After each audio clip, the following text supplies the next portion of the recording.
Guys, kita nyo yan? Oh, for today's video, kakain tayo ng strawberry. Grabe. Alam nyo, ang bango, ang sarap ng amoy. Ewan ko lang din kung masarap. Kasi yung mga strawberry na tikman ko dati, maasim. Alam nyo, yun yung sasabihin nyo, masarap pa yung bayabas. Pero bumili ako nito kapag kasi nakakakita ako ng mga prutas sa palengke na yung, alam nyo, yung madalang natin makita dito sa amin, bumibili ako kahit, ayun, ganto kaliit, mahal yan. Pero tikman natin kung masarap. Mm. Mm, sarap. Masarap pala pag hinog. Yun nga lang, may asim. Mm, sarap. Masarap naman pala pag hinog. Siguro yung mga natikman ko dati, hindi masyadong hinog. Bayabas talaga yung nalalasa ko dito eh.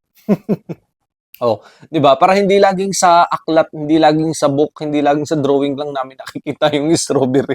At saka para matikman na din ng dalawang bata dito sa bahay ang lasa ng tunay na strawberry. 'Di ba? Minsan nga sa aklat, yung drawing, ano pa, yung black and white o kulay itim na may tuldok-tuldok lang. Bahala ka na kung mahuhulaan mo na strawberry. Kaya paminsan-minsan talaga, bumibili ako ng prutas sa palengke, yung tipong talagang madalang makita dito sa amin. Kasi syempre yung strawberry madalang dito, wala talaga. Mm. Ang sarap pala pag yung hinog na hinog, yung pulang-pula. Mm. Sarap. Kain kayo. Mm. Mm. Sarap.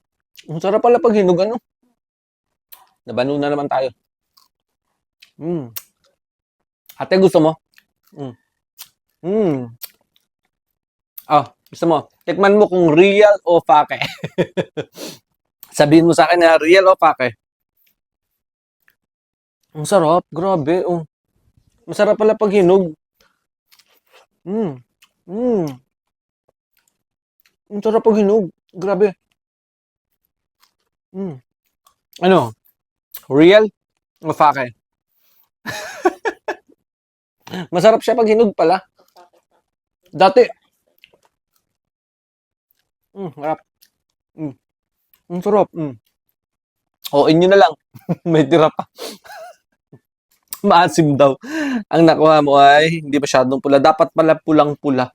Ayan, gaya nito. Pulang-pula. Masarap. May asim pero masarap pala. Iba pala kapag kayong hinog na hinog talaga. Sulit yung parang 200 pesos ko to nabili sa palengke nung Saturday. Ayan, 200 pesos yung bili ko nito. Sulit na din kasi madalang makakita, madalang makatikim ng strawberry, di ba? Para hindi tayo banong-bano palagi sa mga susunod. At least natikman na natin. Ang sarap pag hinog. Mm, pulang-pula. Mm, ang sarap. Mm, mm, mm, mm,